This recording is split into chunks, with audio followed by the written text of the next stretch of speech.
Good morning, everyone. Today we began the third lecture of the polity, and our topic began with fundamental rights. हम अपना जो है polity से related अपना एक और लेक्चर लेने वाले हैं और वो स्टार्ट होगा पब्लिक फंडामेंटल राइट्स से। फंडामेंटल राइट्स जो हैं ये part third of the constitution के पार्ट हैं और ये आर्टिकल 12 से लेके आर्टिकल 35 तक आते हैं। हम इनमें आने वाले सारे आर्टिकल्स को डिटेल्ड में पढ़ेंगे क्योंकि इसमें से क्वेश्चंस आते हैं डायरेक्टली। ओके, तो सबसे पहले आर्टिकल 12 से स्टार्ट करते हैं। आर्टिकल 12 जो है वो हमें बताता है कि हमारे इंडिया के बारे में कि फ़िज़िकल, नेचुरल, सोशल और रिलीजियस जो क्राइटेरियाज हैं उसके बारे में बता देता है। फंडामेंटल राइट्स जो हैं वो ब्रॉडली छः कैटेगरीज में हैं। ठीक है, पहला है राइट टू इक्वलिटी, ये आर्टिकल 14 से लेके आर्टिकल 18 के अंदर तक आता है। सेकंड पार्ट है राइट टू लिबर्टी, ये आर्टिकल 19 से लेके आर्टिकल 22 तक आता है। थर्ड है राइट अगेंस्ट एक्सप्लॉयटेशन, ये आर्टिकल 23 और आर्टिकल 24 को कवर करता है। इसका जो चौथा है पार्ट है वो है राइट टू रिलीजियस लिबर्टी, ये आर्टिकल 25 से लेके आर्टिकल 28 तक होता है। फिर right to culture and education है, ये 29 और आर्टिकल 30 को कवर करता है। और फिर है कॉन्स्टिट्यूशनल रेमेडीज, ये आर्टिकल 32 के अंदर आता है। ये 6 पार्ट्स को आप याद रखेंगे क्योंकि ये मैच द फॉलोइंग में प्रीलिम्स में अक्सर क्वेश्चन आता है। ठीक है, राइट टू इक्वलिटी किस आर्टिकल के तहत है, राइट अगेंस्ट एक्सप्लॉयटेशन किस आर्टिकल तहत है, direct question match the following type में या फिर किसी पर्टिकुलर एमसीक्यू में आ जाता है। तो आप ये याद रखेंगे इस चीज़ को, चार्ट को। ठीक है, फिर जो हम एक इम्पॉर्टेंट बात याद रखिएगा, जो आर्टिकल 44th अमेंडमेंट एक्ट था उसके तहत जो था आर्टिकल 31 और आर्टिकल 19F जो था वो ओमिटेड हो गया था। राइट टू प्रॉपर्टी जो था वो रिमूव हो गया था एज अ फंडामेंटल राइट। ठीक है, तो अब वो जो है एक लीगल राइट बन चुका है 300A आर्टिकल के तहत। 300A आर्टिकल के तहत वो राइट टू प्रॉपर्टी जो है हमारा एक लीगल राइट है, ना कि कॉन्स्टिट्यूशन, ना कि फंडामेंटल राइट है। ठीक है, याद रखिएगा पॉइंट। अब बात करते हैं article number 12, definition of states. Article 12 में जो होता है डेफिनेशन ऑफ स्टेट्स आती हैं। स्टेट क्या होती है, स्टेट्स के अंदर क्या क्राइटेरिया होते हैं, ये 4 क्राइटेरिया होते हैं। ये बहुत अच्छी तरह मेमोराइज रखिएगा कि पहले तो बात तो एक स्टेट जो होगी उसकी अपनी एक डिफाइंड जोग्राफी होगी। जैसे इंडिया है उसकी डिफाइंड जोग्राफी है। एक आप वर्ल्ड मैप में देखते हो तो इंडिया की डिफाइंड जोग्राफी आपको दिखती है। ठीक है, कश्मीर से कन्याकुमारी तक, गुजरात से असम तक सब आपको दिखता है कि इंडिया इस एरिया में जो फिज़िकल जोग्राफिकल बाउंड्री जो है वो दिखती हैं इंडिया की। ठीक है, दूसरी बात है वहाँ पॉपुलेशन होनी चाहिए। पॉपुलेशन होगी किसी भी कंट्री में एक डेफिनेट पॉपुलेशन होगी, लोग रहते होंगे उस टेरिटरी के अंदर तो जिनको वो कंट्री जो कि स्टेट को में रहते होंगे। ठीक है, जिनको स्टेट गवर्न करेगी। ओके, उसमें एक गवर्नमेंट होगी, उस स्टेट के अंदर एक गवर्नमेंट होगी जो कि उस टेरिटरी पे रहेगी और पीपल को, पॉपुलेशन को गवर्न करेगी। ठीक है, वो गवर्नमेंट होगी वहाँ पर। और वो मोस्ट इम्पॉर्टेंटली वो गवर्नमेंट जो चौथा पॉइंट है वो सॉवरेन होगी। सॉवरेन मतलब कि वो आज़ाद होगी, अपने डिसीजंस खुद लेगी, अपने लोगों के लिए डिसीजन लेगी, तो वो किसी से जुड़ी हुई नहीं होगी। जैसे कि जब हम ब्रिटिश इंडियन एम्पायर थे तब हमारे पास डिफाइंड जोग्राफी तो थी। ठीक है, पॉपुलेशन भी थी, गवर्नमेंट भी थी। ठीक है, लेकिन वो गवर्नमेंट जो थी सॉवरेन नहीं थी क्योंकि हम जो ब्रिटिश पार्लियामेंट के डायरेक्शंस में चलते थे। तो हम जो थे प्रॉपर स्टेट नहीं थे, इंडियन एक कोई अपने आप में इंडिया की अपनी पहचान नहीं थी क्योंकि ये तीनों क्राइटेरिया तो थे हमारे पास, चौथा नहीं था। तो ये अंतर होगा। जब से हमारे 1947 की आज़ादी हुई तो हमारी अपनी गवर्नमेंट होगी, अपने इलेक्शंस के थ्रू हम लोग चुने जाने लगे, तो तब से हम सॉवरेन हो गए। ठीक है, तो याद रखिएगा ये बहुत इंपॉर्टेंट पार्ट है सॉवरेन। ठीक है, हमारी जो स्टेट्स गवर्नमेंट है वो 3 टायर्स में होती हैं, याद रखिए। सेंट्रल होती है, स्टेट होती है, फिर लोकल बॉडीज़ होती हैं। ठीक है, वैसे तो ये मानो है। अब आर्टिकल 13 पे आते हैं। आर्टिकल 13 किससे रिलेटेड है, ये अमेंडमेंट्स, इश्यूज़ ऑफ अमेंडमेंट से रिलेटेड है फंडामेंटल राइट्स को लेकर। ठीक है, और ये जो इश्यूज़ होते हैं फंडामेंटल राइट्स को लेकर, ये जो होता है सुप्रीम कोर्ट और हाई कोर्ट इनको कंट्रोल करते हैं वेरियस रिट्स के थ्रू, हैबेस कॉर्पस है वो सब जो है। तो ये चीज़ हमें इसमें याद रहती है। ठीक है, तो ये आपके अमेंडमेंटी ऑफ फंडामेंटल राइट्स से जो है रिलेटेड आर्टिकल 13 इसको गवर्न करता है। ठीक है, याद रखिएगा। आर्टिकल 14 जो है राइट टू इक्वलिटी है, ठीक है, और ये इक्वलिटी बिफोर लॉ की भी बात करता है, ठीक है, right to equality and equality before law, law के सामने सब इक्वल हैं, इस बारे में आर्टिकल 14 जो होता है वो बात करता है। बहुत इंपॉर्टेंट, आर्टिकल 14 किसको गवर्न करता है? राइट टू इक्वलिटी को। और राइट टू इक्वलिटी मानी कैसी है? इक्वलिटी बिफोर लॉ, लॉ के सामने सब इक्वल है, ठीक है। लेकिन इसके अंदर एक्सेप्शंस हैं। एक्सेप्शंस क्या है वो बहुत इंपॉर्टेंट है, वो याद रखिएगा।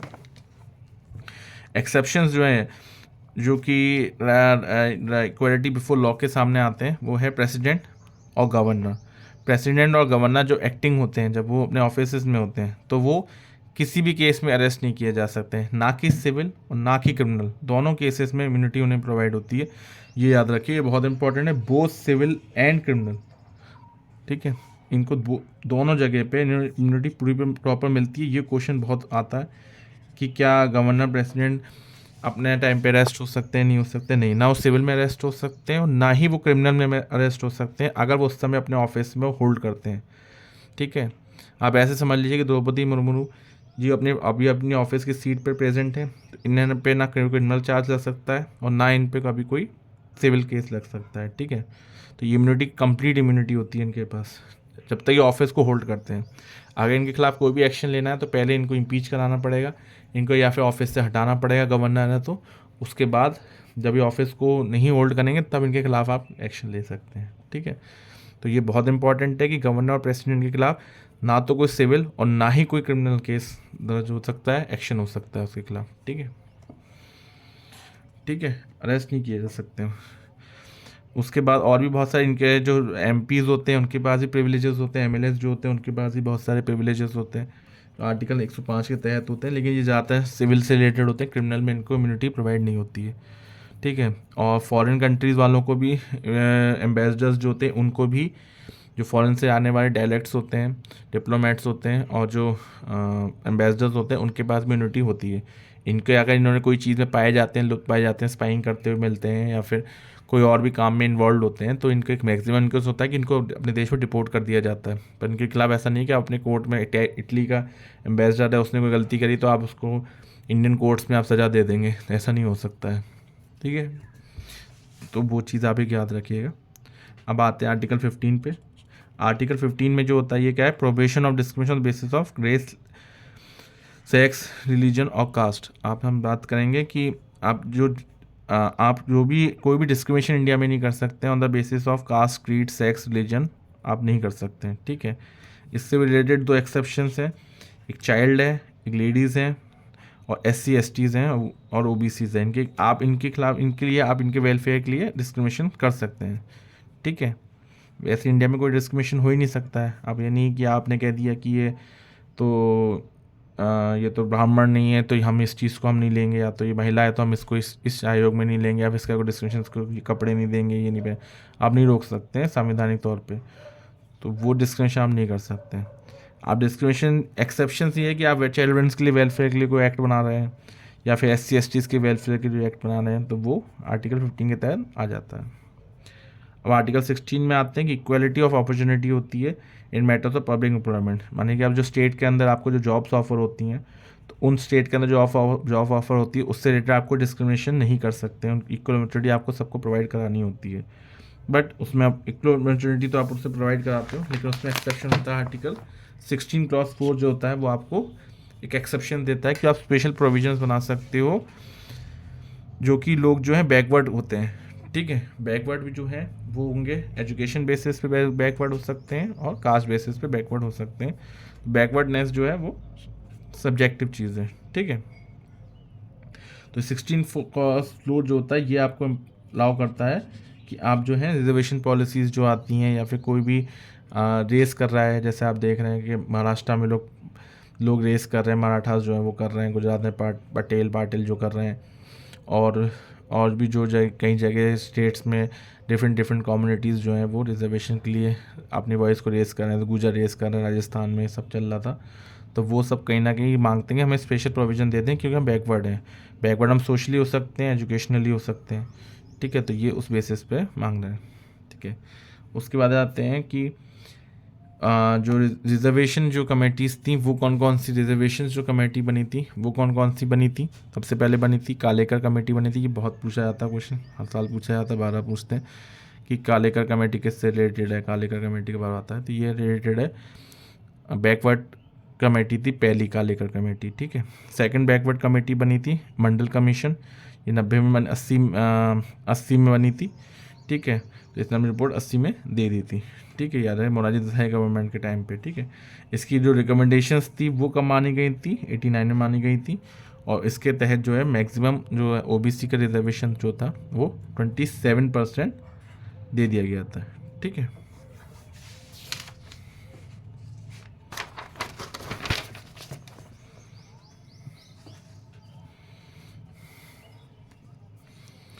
इस समय ऐसा चल रहा है, एस का 15% रिजर्वेशन चल रहा है, एस का 7.5 चल रहा है, ओबीसी का 27 चल रहा है, इकोनॉमिक बैकवर्ड क्लासेस का 10% चल रहा है। तो कुल मिला के हमारा रिजर्वेशन 60% के अराउंड बनता है, ठीक है। 40% जनरल कैटेगरी के लोगों के लिए रहता है, ओके।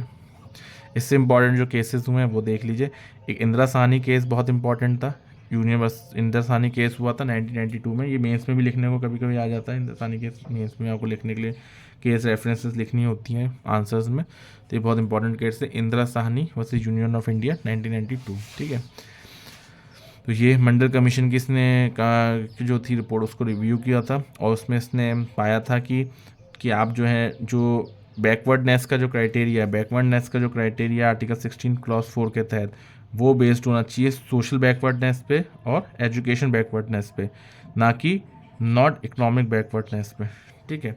तो आपकी जो बैकवर्डनेस थी इसने उसको और ज़्यादा एक्सप्लिसिटली मेंशन किया था। और बैकवर्डनेस ने दो क्राइटेरिया मेनली बताया था, एक सोशल और एक एजुकेशन, ठीक है। एक सोशल और एक एजुकेशन, ठीक है, ओनली, ये ओनली, ठीक है। इकोनॉमिक क्राइटेरिया इसने नहीं माना था, ठीक है। तो आप याद रखिएगा। और इसने एक और जो बात कही थी इंदिरा साहनी केस ने कि रिजर्वेशन जो हो सकता है वो मैक्सिमम 50% जा सकता है, इससे ऊपर रिजर्वेशन आप नहीं दे सकते।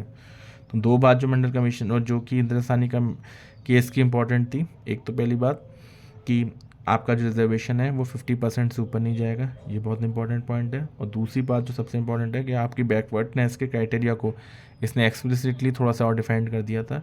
इसने बताया था कि सोशली और एजुकेशनल बैकवर्डनेस होनी चाहिए किसी भी कम्युनिटी या कास्ट की, जिसके तहत आपको स्पेशल प्रोविजंस या रिजर्वेशंस मिलेंगे, ठीक है। और एक फिर एक इम्पॉर्टेंट अगला दूसरा इंपॉर्टेंट केस था नागराजन केस था। नागराजन केस में 2007 में हुआ था। इसमें जो था ये बहुत इंपॉर्टेंट केस है कि रिजर्वेशन में जो प्रमोशन की बात हुई थी, ठीक है, रिजर्वेशंस मिलेंगे आपको प्रमोशंस में, उस बारे में इसने केस ने आपको बताया था।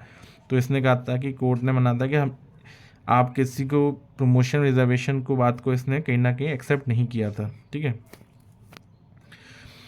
तो उसके लिए आपको अगर आपको एक्सेप्ट कराना है तो आपको इसमें जो चीज़ें आपको क्राइटेरिया रखनी होंगी जिसके तहत आपको दिया जा सकता है। तो एक तो आपकी बात यह है कि आपका इनसफिशिएंट रिप्रेजेंटेशन होना चाहिए गवर्नमेंट सर्विसेज के अंदर, ठीक है।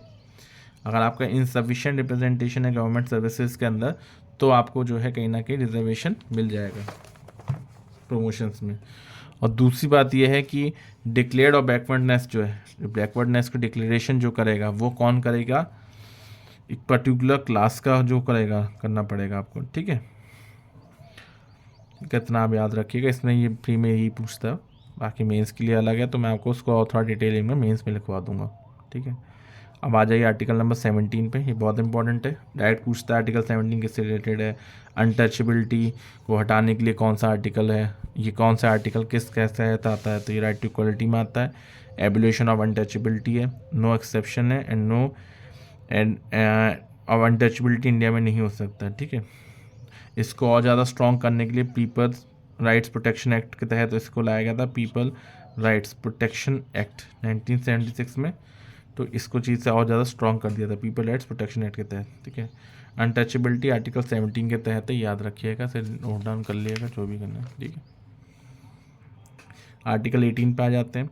आर्टिकल 18 में क्या है कि एबोलिशन ऑफ टाइटल्स है, एबोलिशन ऑफ टाइटल्स हो गया था, यानी कि टाइटल्स जो थे आप जो होल्ड कर लेते टाइटुलर चीज़ों को वो हटा दिया गया था आर्टिकल 18 के अंदर, ठीक है। तो टाइटल्स को हटा दिया गया है इसके अंदर। ये आर्टिकल 18 के अंदर भी जो प्रोविजंस हैं वो थोड़ा सा हम देख लेते हैं, पूछ सकता है आता है, क्योंकि पीसीएस में थोड़ा कम आता है, यूपीएससी में थोड़ा सा इस चीज़ को थोड़ा डिटेलिंग में पूछ लेते हैं। तो आर्टिकल 18 क्लॉज 1 में जो है उसमें आप कोई भी टाइटल को एक्सेप्ट नहीं कर सकते सिवाय आपको मिलिट्री का जो टाइटल मिलता है, जैसे कर्नल, जनरल, ब्रिगेडियर, और एजुकेशन का जो मिलते हैं जैसे कि डॉक्टरेट है, MBBS है। तो और भी जो इंजीनियर है, तो आप लिख सकते हैं कि हम इंजीनियर नाम लिख के अपना, सपोज आपने कोई नाम लिख दिया अपना, इंजीनियर XYZ है या ब्रिगेडियर XYZ है, तो वो आप लिख सकते हैं। वैसे आप नहीं लिख मेंशन करेंगे, ठीक है। आर्टिकल 18 क्लॉज 2 जो होता है वो कह सकता है कि हम जो है सिटीजन कोई भी टाइटल फॉरेन नेशन से एक्सेप्ट नहीं कर सकते। ऐसा नहीं है कि अमेरिका में आपको फलाना ढिमकाना जो कुछ टाइटल दे दिया तो आप इंडिया में उस चीज़ को रख लें। जैसे पहले हिज आइनस चलता था, ब्रिटेन वाले देते थे आपको, हिज आइनस देते थे, राय बहादुर की जो टाइटल देते थे उनको मेनली इन्होंने हटाने के लिए ये आर्टिकल बनाया था, ठीक है। तो आप फॉरेन नेशन से आपको टाइटल होल्ड नहीं कर सकते, ठीक है। आर्टिकल 18 क्लॉज 3 में यह था कि आप किसी भी फॉरेनर जो है जो इंडिया में रहता है उसको आप जो है कहीं ना कहीं आप टाइटल वो आपको नहीं दे सकता है। अगर उसे देना है तो आपको उसे प्रेसिडेंट से कंसेंट करना पड़ेगा, ठीक है।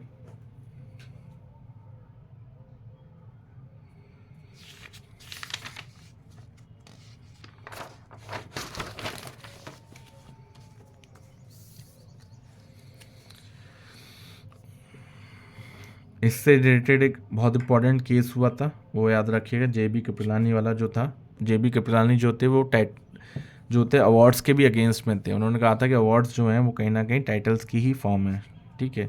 और इसी के चलते हुए जनता पार्टी ने जो था, जब कांग्रेस हारी थी जनता दल से, तो जनता दल ने इस चीज़ के भारत रत्न थे ये अवार्ड्स जो थे उनको रद्द कर दिया था, ठीक है।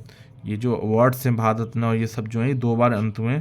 एक तो 1977 से लेकर 1980 तक, और एक बार बीच में 1992 से लेकर 1995 तक। ये 2 बार जब हुआ है, ये टाइटल्स जो हैं हमारे कहीं ना कहीं एबॉलिश्ड हो गए थे, बंद कर दिए गए थे। भारत रत्न भी, पद्म विभूषण, ये सब बंद कर दिया गया था, ठीक है। तो ये चीज़ आप याद रखिएगा, 2 बार बंद किए गए, एक बार इस वक्त, एक बार इस वक्त, ठीक है। और बालाजी राव माधवन का केस हुआ था। बालाजी राव माधवन का केस आप याद रखिएगा, जिसमें कि सुप्रीम कोर्ट ने माना था कि अवार्ड्स तो सही चीज़ हैं लेकिन टाइटल्स अच्छा नहीं है। ये किससे मगर पूछ सकता है कि टाइटल्स को गलत माना है, अवार्ड्स को सही माना है, ये किस केस के तहत माना? तो बालाजी राव माधवन का केस आप याद रखिएगा, ठीक है। अब थोड़ा सा भारत रत्न बारे में बात कर लेते हैं, क्योंकि बहुत मिला है, 5 लोगों को मिला था। तो वैसे भारत रत्न जो होता है मैक्सिमम 3 लोगों को मिलता है, लेकिन इस बार 5 लोगों को मिल गया था। और जो होता है ये कहीं ना कहीं आप जो सर्विसेज करते हो पब्लिक के लिए उसमें दिया जाता है। और इसका याद रखें, इसमें कोई मॉनेटरी फ़ंड नहीं होता है, ठीक है। इसमें आपको एक कमेटी के थ्रू आपको कॉल किया जाता है, आपको चूज़ करते हैं, उसका नाम आपको भेजा जाता है, तो वो आपको करते हैं। आप इसको रिजेक्ट भी कर सकते हो, मन नहीं भी ले सकते हो, मना कर दो तो आपको नहीं भी मिलेगा, ठीक है।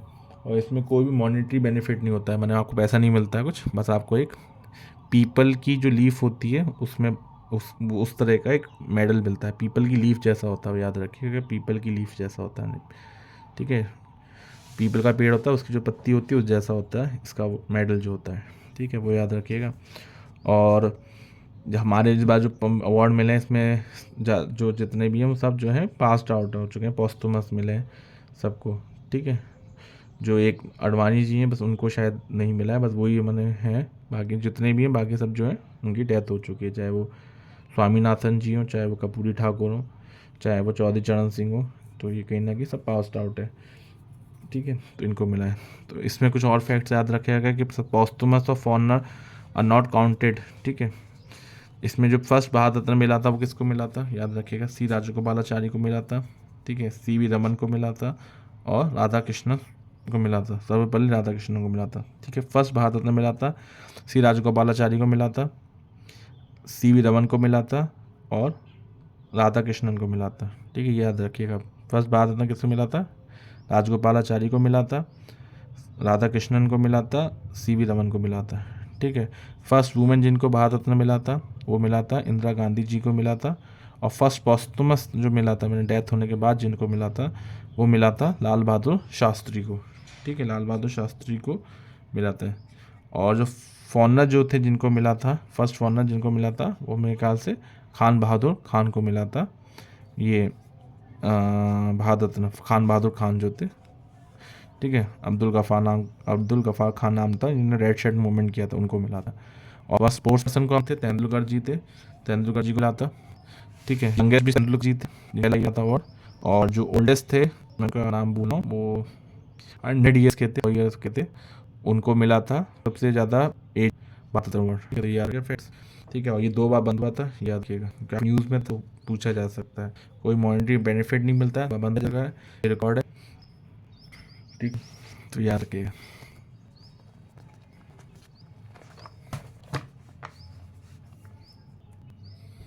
आर्टिकल 19 पे आते जाते हैं। आर्टिकल 19 होता है वो किससे, वो है all citizen shall have the rights है अंदर। कौन कौन से फ्रीडम, राइट टू फ्रीडम में कौन कौन से आ रहे हैं वो हम थोड़ा देख लेते हैं। अब राइट टू फ्रीडम की बात करेंगे हम यहाँ से, ठीक है। आर्टिकल 9 के अंदर जो है ये सेक्शन पार्ट्स हैं। 19 क्लॉज 1 क्लॉज ए, तो 19 क्लॉज ए क्या है कि freedom of speech and expression के अंदर ही प्रेस और मीडिया की जो फ्रीडम है वो मिल जाती है। आर्टिकल 19 क्लॉज 1 क्लॉज ए, कोई तरह के नहीं पूछ ले, मैं आप रखाऊंगा, ठीक है, पूरा डिटेल में करने तो 5,000 मैं आपको लिखवा दूंगा। और आर्टिकल 19 क्लॉज 1 क्लॉज बी है, इस तहत हमें असेंबल पीसफुली, हम कहीं भी असेंबल सकते हैं पीसफुली, ये 19 क्लॉज 1 क्लॉज बी में। आर्टिकल 19 क्लॉज सी में जो है हम इसके असेंबल चुके हैं, अब हम एसोसिएशन लेंगे, ठीक है, पीसफुली में कोई भी एसोसिएशन बना सकते हैं, ठीक है। आर्टिकल 9 क्लॉज 1 क्लॉज डी जो है ये हमें कहता है कि right to freedom of movement है, हम कहीं भी जा सकते हैं, ठीक, किसी भी एरिया में जा सकते हैं। ट्राइबल एरिया में अगर परमिट लेना होता है, इनर परमिट होती है, वो लेनी पड़ती है, ताकि ये थोड़ा सा रहता है हट गया कश्मीर वाला मूवमेंट, तो हम मूवमेंट कहीं भी कर सकते हैं, ठीक है। 19 क्लॉज 1 जो मूवमेंट कर लिया, हम क्या करेंगे, वहाँ पर सेटल्ड होंगे। तो 19 क्लॉज 1 क्लॉज में हम सेटल कर सकते हैं अपने आप किसी भी देश में, कहीं भी जगह पे, सिवाय ट्राइबल एरियाज में हमें कहीं परमिट लेनी पड़ा देश और इन सब स्टेट में परमानेंट परमिट लेनी थी, परमिट होती है, पेपर करना पड़ता है। तो अगर नॉन ट्राइबल्स जो होते हैं या फिर आउटसाइडर्स होते हैं यहाँ ले जा सकता है, क्योंकि उनका कल्चर इतनी खराब थी, ठीक है। उसके बाद 19 क्लॉज 1 क्लॉज है तो हटा देगा, ठीक है, फोर्थ कहते हैं। और 19 क्लॉज 1 क्लॉज जो है ये बात करता है ऑक्यूपेशन, ठीक है, फ्रीडम, कोई भी ऑक्यूपेशन किसी भी पार्ट के देश के पार्ट में करते हैं, तो 19 1 क्लॉज में ऑक्यूपेशन रिलेटेड है। इसका भी जैसे उसको याद करने का तरीका है कि 19 1 क्लॉज में स्पीच है, freedom of speech and expression है, ठीक है। बी में असेंबल करते हैं पीसफुली, हम बैठे 4 लोग 6 लोग बैठे हो चाय पी रहे हैं नुक्कड़ पर खड़े होकर, वो किसके तहत कर सकते हैं, 19 क्लॉज 1 क्लॉज बी, कि हम चाय के नुक्कड़ पर चाय पीते हैं तो वो 19 क्लॉज बी के तहत पी सकते हैं। पुलिस क्या हमें नहीं कह सकती है कि आप चाय कैसे पी रहे हो, तब तक कि कर्फ्यू करना हो, ठीक है।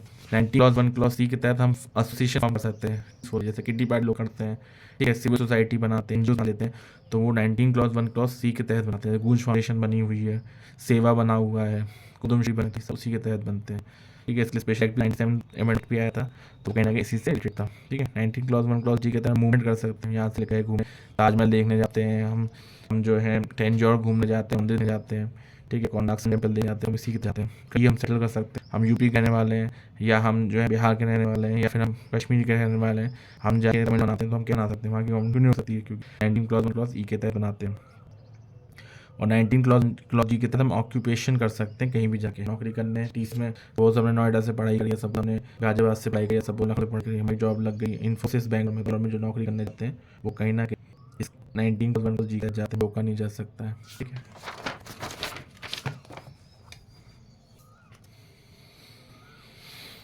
और बात करते हैं मोड डिफाइंड एक्सप्रेशन, ये थोड़े से जो रिलेटेड केसेस होते हैं, मैं नोट डाउन कर लेते हैं कि केसेस कौन कौन से स्पीच एंड एक्सप्रेशन से रिलेटेड। एक्सप्रेस न्यूज़पेपर का केस हुआ था, ठीक है, यूनियन ऑफ इंडिया में थोड़ा सा इस चीज़ को एक्सप्लेन बढ़ा दिया था कि राइटिंग वही वोकेबुलरी एक्सप्रेशन ऑफ न्यूज़ पर आप नहीं होगा जैसा है, आप इन पर काउंट नहीं लगा सकती, कमेंट नहीं सकती इन पर, ठीक है। तो इसके बारे में था राइट इन्फॉर्मेशन होता है न्यूज़पेपर, जो रिपोर्टर्स होते हैं वो जाते हैं कार्ड दिखा के, तो आप उनको रोक नहीं सकती है पुलिस और एडमिनिस्ट्रेशन, क्योंकि राइट होता है कलेक्ट करने का इन्फॉर्मेशन, पब्लिश करने का राइट होता है, सर्कुलेशन करने का राइट होता है। और तो रिस्ट्रिक्शन को इम्प्रूव सकते हैं स्पेशल राउंड के तहत, लेकिन आपको वैसे जनरली मिल सकते हैं, ठीक है। आते हैं आर्टिकल 20 पे। आर्टिकल 20 से रिलेटेड है, यह है protection of the convictions and offences से रिलेटेड। जैसे आदमी होता है जब कन्विक्स में चार्जेस बच जाता है, ऑफेंसेस बच जाता है, तब ये आपको आर्टिकल 20 बचा, ठीक है। आपके इस आर्टिकल इसके अंदर प्रोविजन है। आर्टिकल 20 1 होता है एक्सपोस्ट फैक्टो लेजिस्लेशन, याद रखिए, एक्सपोस्ट फैक्टो लेजिस्लेशन होता है, इसके तहत क्या हो सकता है कोई भी आदमी जिसने कोई लॉ वायलेट किया है, ठीक है, वो आदमी जो है उसको जो सजा देगी, सजा होगी उससे स्टेट की, और स्टेट भी उसको लॉ के अकॉर्डिंग ही सजा देगी। जैसे ही सब, अगर आपने चोरी करी है, आपने चोरी अगर करी है तो चोरी की जो सजा होगी वो आपको जो है स्टेट के द्वारा जो निर्धारित नियमावली है उसके तहत ही होगी। ऐसा नहीं आपने चोरी की और दाऊदी ने उसका हाथ काट दिया, ठीक है, तो आप उस आदमी का हाथ नहीं काट सकते हो चोरी पे इंडिया में, ठीक है। तो आपको कंप्लेंट करोगे, पुलिस आएगी, उसको अरेस्ट होकर मुकदमा चलेगा, उसे सजा हो जाएगी, ऐसे काम हो, ठीक है। तो मेरा काम आपके बदले कान, हाथ के बदले हाथ है वहाँ, तो इंडिया में नहीं है। आपको यहाँ जो सजा देनी होगी वो आप जो है आप लॉ के तहत ही देते हैं। ऐसा नहीं आपने चोरी करे आपका हाथ नहीं काट सकते यहाँ पर, ठीक है। वो एक्सपोज एक्टिव लेजिस्लेशन होता है और ये आर्टिकल 20 क्लॉज कहता है, ठीक। आर्टिकल 20 क्लॉज 2 क्या कहता है? डबल जेओपार्डी की बात करता है। डबल जेओपार्डी जो होती है उसमें तहत क्या होता है कि एक आदमी को एक सज़ा करने के लिए एक ही बार सज़ा होगी, ठीक है। एक बार क्राइम करने के लिए एक ही बार सज़ा होगी। सपोज़ किसी आदमी ने मर्डर किया है, तो ऐसा नहीं कि उस मर्डर के लिए उसे 2 बार सज़ा हो जाएगी या 3 बार सज़ा हो जाएगी। क्या रहा तुमने किया था, उस आदमी को सपोज 7 साल की सज़ा हुई और उन 7 साल सज़ा काट ली तो बस ख़त्म हो जाएगा। ऐसा नहीं है कि आप उसे दोबारा तुम 7 साल के लिए फिर डाल दो, अगर तुमने जो मर्डर किया था, ठीक है। तो उस क्राइम के लिए उस आदमी को 2 बार सज़ा नहीं हो सकती है, तो ये याद रखिएगा, ठीक है। आर्टिकल 20 क्लॉज 3 क्या कहता है? सेल्फ इंक्रिमिनेशन होता है। ये तो बहुत आपने न्यूज़ में देखा होगा, वेब सीरीज़ में देखा होगा कि पुलिस को दिया हुआ बयान कोर्ट में मान्य नहीं होता है, तो वही चीज़ है सेल्फ इंक्रिमिनेशन। अगर किसी आदमी ने पुलिस के सामने कोई चीज़ कबूली है तो ये ऐसा नहीं है कि वो चीज़ अब मान्य होगी, कोर्ट में उस चीज़ को नहीं माना जाता है, ठीक है।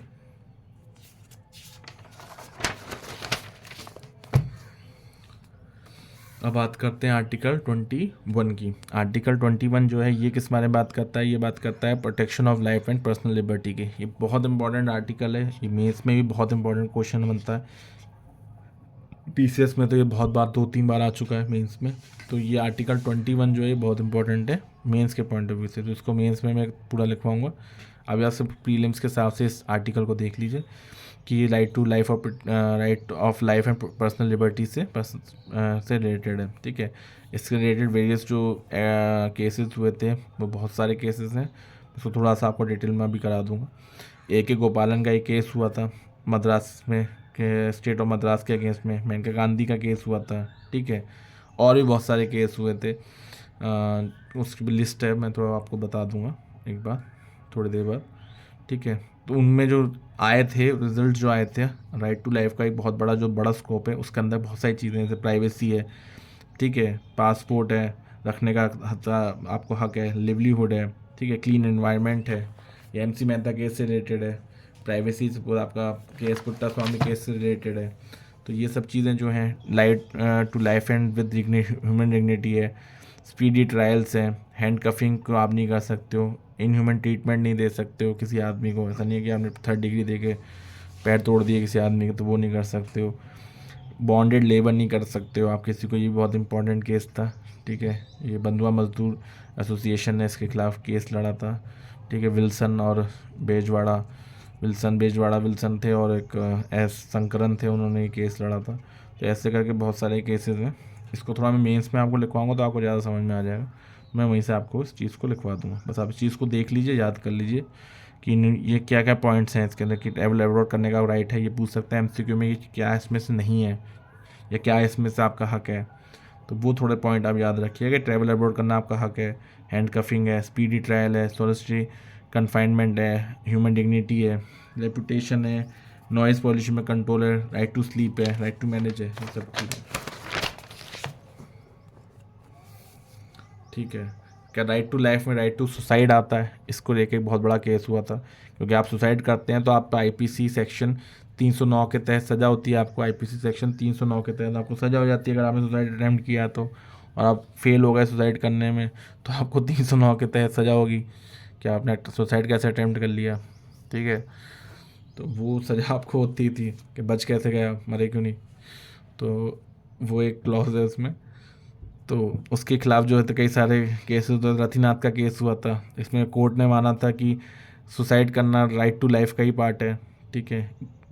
कौर का जो केस हुआ था उसमें माना था कि राइट टू सुसाइड जो राइट टू लाइफ का पार्ट नहीं है, ठीक है। और यूथेंसिया के लिए हुआ था केस, जिसमें Aruna Ramachandra Shanbaug versus union India का केस बहुत इंपॉर्टेंट है, ऐसे में भी लिखने को आ जाता है, को लिखने में यूज़ पड़ता है इस केस का। अरुणा रामचंद्रा शानबाद का जो केस था वो याद रखिएगा। इसमें यूथेनेसिया को कोर्ट ने माना तो था, लेकिन यूथेनेसिया दो तरह के होते हैं, एक एक्टिव होता है, एक पैसिव होता है। तो एक्टिव ये होता है कि आप जो हैं विदाउट लाउड सपोर्ट सिस्टम के आप जो हैं नहीं चल रहे, ठीक है। और एक पैसिव होता है, तो आप जो हैं आप लाइफ सपोर्ट सिस्टम पे ही चल रहे हैं। आप जैसे ऐसा नहीं है आपका लाइफ सपोर्ट सिस्टम हटाती है आपकी डेथ हो जाएगी, तो वो जो होता है पैसिव यूथेनेसिया होता है। एक्टिव यूथेनेसिया तो अब लागू ही नहीं, आप कर ही नहीं सकते। ऐसा नहीं है कोई आदमी जिंदा है आप उसको कह दें मर जाने तो कोई दिक्कत नहीं है, तो वो तो आप कर ही नहीं सकते। जब तक आदमी लाइफ सपोर्ट सिस्टम पे नहीं है तब तक आप उसके खिलाफ यूथेनेसिया एक्सरसाइज नहीं कर सकते हैं, ठीक है। आपको यूथेनेसिया एक्सरसाइज करने के लिए भी 3 लोगों से परमिशन चाहिए होती है, गार्जियन के, डॉक्टर की और जज की, ठीक है। ये चीज़ चाहिए होती है ये। और इंडिया में जो यूथेनेसिया लागू है, इंडिया का जो करंट स्टेटस है या यूथेनेसिया एक्सरसाइज होने के लिए, वो है सिर्फ पैसिव यूथेनेसिया के लिए इंडिया अलाउ करता है, एक्टिव के लिए अलाउ नहीं करता है। पैसिव यूथेनेसिया ये होता है कि आप अपनी जो लाइफ जी रहे हो वो लाइफ सपोर्ट सिस्टम पे ही बेस्ड है। आप लाइफ सपोर्ट सिस्टम जैसे हटाओगे आदमी की डेथ हो जाएगी, तो वो उसके लिए बस गवर्नमेंट अलाउ करती है आपको। उसके लिए भी आपको 3 लोगों से आपको परमिट चाहिए होती है, गार्जियन से, उसके आदमी की जो पेशेंट है, डॉक्टर की और जुडिशरी की।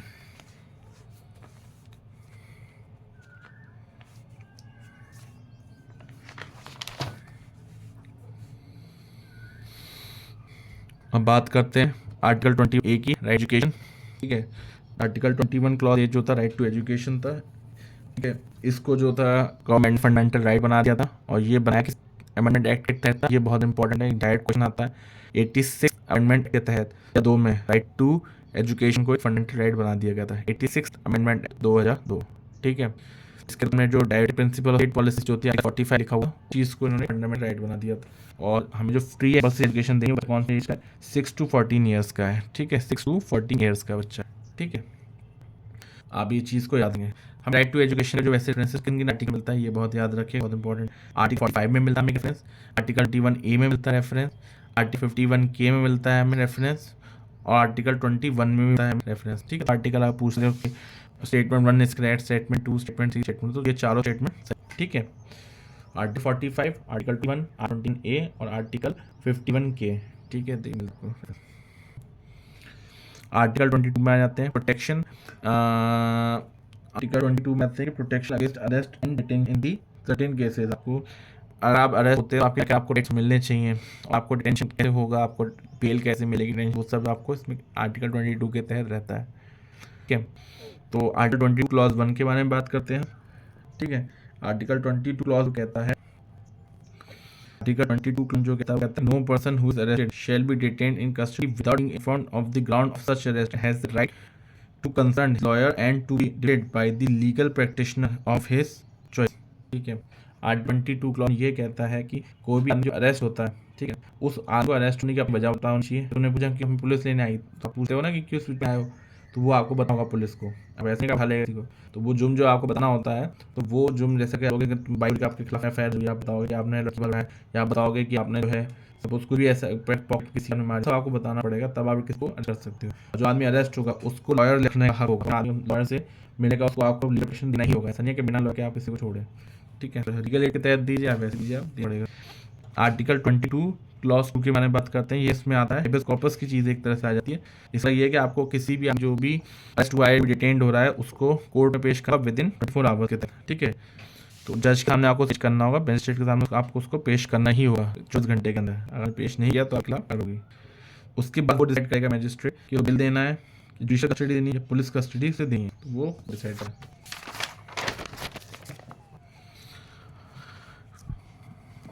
आ जाते हैं आर्टिकल 22 क्लॉज 3 पे। आर्टिकल 20 क्लॉज 3 पे आ जाते हैं। आर्टिकल 22 क्लॉज 3 कहता है एक्सेप्शंस जो है उससे रिलेटेड एक्सेप्शंस आपको जो नहीं मिलेंगे, आपको डिटेंशन, अरेस्ट, डिटेंशन प्रोटेक्शन मिलता है, तो वो आपको आर्टिकल 22 क्लॉज 3 में मिलता है।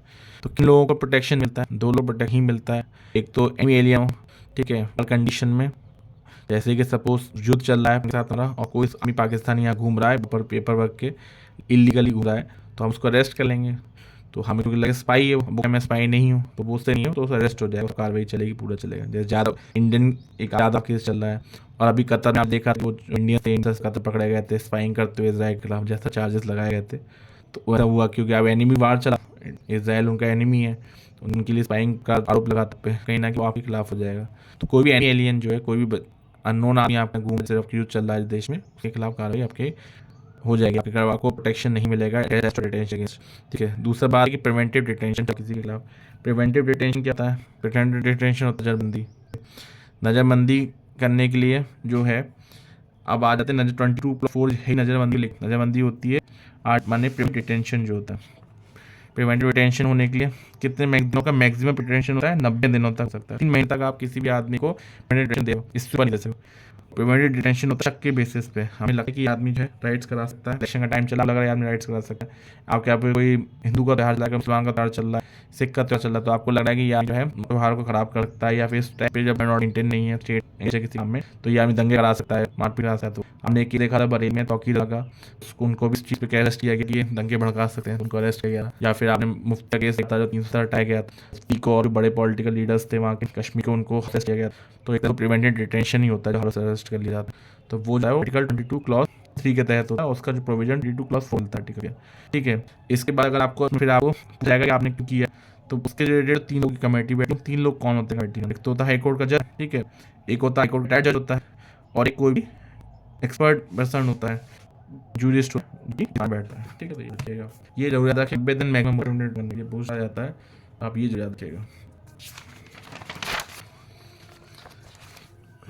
जो मैं राइट टू एजुकेशन बताया था उसमें एक चीज़ और नोट कर लिएगा कि जो फंडामेंटल राइट्स और directive principle of state policy जो है वो एजुकेशन से रिलेटेड साची कमीशन जो बनी उसके बेसिस पे ये पूछता है। और आर्टिकल 45 और 46 की बात करी गई, फ्री और कंपलसरी 20A में बढ़ा 6 to 14 ईयर्स बात करी गई है। ठीक है, तो ये डिफरेंसेस जो है पूछता देता है IAS में, तो बहुत घुमाता है, ये जो याद रखिए।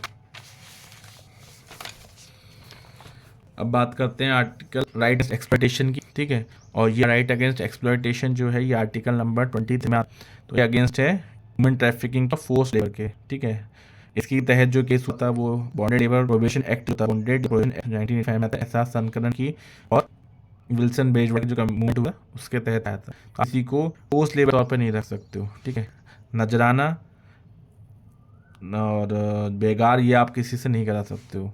ठीक है, तो आप याद है, बेगार आप किसी को नहीं करा सकते हो, काम कराओगे तो आपको पैसे देने होंगे, तो वो पैसा जो आपको देना पड़ेगा तो वो मैंडेटरी है। ठीक है, फोर्स लेबर आप नहीं रख सकते हो किसी को, याद रखिएगा। ठीक है, दूसरे पॉइंट पर आ जाते हैं, आर्टिकल 24 एक्सप्लॉयटेशन ऑफ चिल्ड्रन के अगेंस्ट है। आप जगह आप 14 साल से कम बच्चे को किसी भी हैजार्डस काम में नहीं रख सकते हो। ठीक है, जैसे फैक्ट्रीज़ हैं, माइंस हैं, पेपर मिल है, उनमें नहीं रख सकते हो, लेकिन आप उनको जो होता है वैसे अच्छे कामों में रख सकते हो, जैसे इंटरटेनमेंट इंडस्ट्री है, होम वर्क, जैसे कोई घर में थोड़ा काम वाम है तो उसके लिए आप रख सकते हो। ठीक है, अब जो है अब जो एक बात ये अब ये नोट कर लीजिए कि कौन से जो होते हैं इंडियंस को ही मिलते हैं और कौन से इंडियंस को नहीं, माने सबको मिलते हैं। तो जो सिर्फ और सिर्फ इंडियंस को मिलते हैं, फॉरेनर्स को नहीं मिलते हैं, वो आर्टिकल कौन से हैं? 15 है, ठीक है, 16 है, 19 है, 29 है और 30 है। ये याद रखिएगा, बहुत इंपॉर्टेंट क्वेश्चन बनता है इस पर, वेरी वेरी इंपॉर्टेंट है। कौन सा इंडियंस को ही सिर्फ मिलते हैं, एक्सक्लूसिवली फॉर इंडियंस जो है वो है 15 है, 16 है, 19 है, 29 है और 30 है। ठीक है, तो ये 5 याद रखिएगा, आर्टिकल बहुत पूछता है। ठीक है, एक्सप्लॉयटेशन ऑफ चिल्ड्रंस जो थे इसमें जो आप याद रखिएगा कि पॉक्सो वॉक्सो सब इसी के तहत आता है, या फैक्ट्रीज एक्ट आता है, इंडस्ट्रीज एक्ट आते हैं, तो आप वो सब जो चीज़ें हैं तो वो सब 24 के तहत ही आ रहा है।